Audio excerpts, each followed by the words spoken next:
Welcome back to another video. Today we are going to discuss the third video of our business study, chapter number 2, class 12. So, in our previous video we have completed the three principles given by Henry Fayol, that is division of work, authority and responsibility, and discipline. Now, moving further, the next principle given by Henry Fayol is unity of command. Unity of command means command should be given by only one boss to the employees. That is, employees should receive order from one boss. Employees जो हैं उनको सिर्फ एक ही boss से order मिलना चाहिए. कारण अगर ज़्यादा बॉस होंगे, मतलब ज़्यादा ऑर्डर अगर उनको मिल रहा है, एक जगह से कोई बोल रहा है, दूसरा कुछ और बोल रहा है, then there will be confusion. तो कन्फ्यूजन क्रिएट होगा कि किसका ऑर्डर वो लोग फॉलो करें. इसलिए हमेशा कमांड के अंदर यूनिटी होना चाहिए. सिर्फ एक ही जगह से ऑर्डर आना चाहिए कि आपको ये करना है, सिर्फ एक जगह से. अगर दो तीन लोग बोलेंगे, कोई बोलेगा कि इसको ऐसा करो, कोई बोलेगा नहीं उसको वैसा करो, तीसरा बोलेगा उसको वैसा करो, तो क्या होगा, एम्प्लॉय के मन में कन्फ्यूजन आ जाएगा कि मैं किसकी बात मानूं. इसलिए there should be only one order from one boss. Then fifth one is unity of direction. Unity of direction state that one unit one plan means in an organization the works are divided into smaller tasks and each task must be headed by one person and that task must work for the accomplishment of his goal.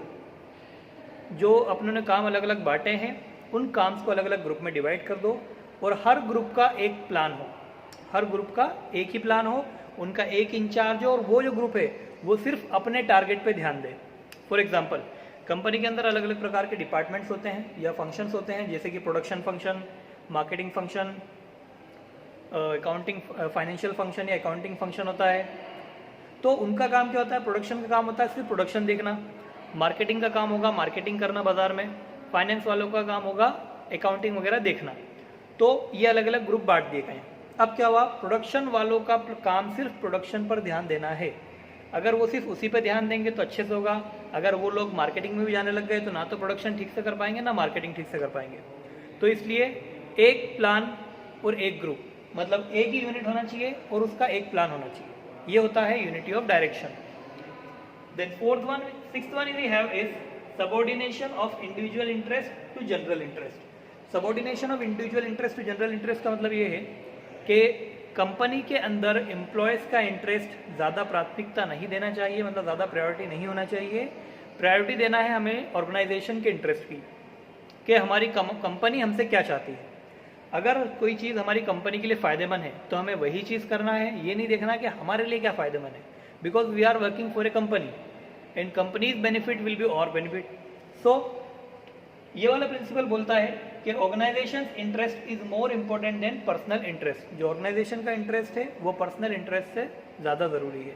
For example, company के अंदर बहुत ज़्यादा important काम चल रहा है और आपके घर पे भी काम है. अब आप कंपनी में काम कर रहे हो, कंपनी को आपकी ज़रूरत है, तो वहाँ पर आपको ज़्यादातर जो आपकी प्रायोरिटी है वो कंपनी की तरफ आपको देना है. Then seventh one we have is remuneration of persons. Remuneration of person is very easy. Means paying fair and adequate और sufficient wages and salary to the employees.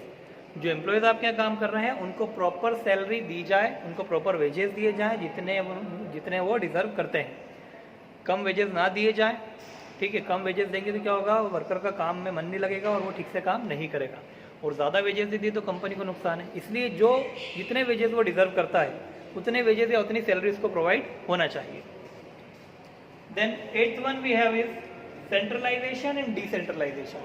Centralisation decentralisation, पहले से दोनों का मीनिंग देखते हैं. सेंट्रलाइजेशन का मतलब होता है कि all the decision are taken by top level management.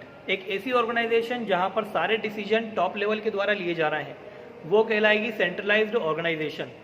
और एक ऐसी ऑर्गेनाइजेशन जहां पर सारे डिसीजन जो है वो लोअर लेवल या मिडिल लेवल के द्वारा लिए जा रहे हैं तो वो कहलाएगी डिसेंट्रलाइज्ड ऑर्गेनाइजेशन. तो एक ऑर्गेनाइजेशन के अंदर सेंट्रलाइज्ड और डिसेंट्रलाइज्ड ये दोनों ही इक्वल लेवल पर काम करना चाहिए. कैसे? Important decision should be taken by top management. जितने भी कंपनी से रिलेटेड इंपॉर्टेंट डिसीजंस हैं उनको टॉप लेवल के द्वारा लिया जाए. फॉर एग्जांपल, कौन सा प्रोडक्ट बनाना है, कंपनी को कितना एक्सपेंड करना है, किन लोगों से कांटेक्ट करना है, किससे व्यापार करना है, ये सारे इंपॉर्टेंट डिसीजन जो हैं वो टॉप लेवल के द्वारा लिए जाए.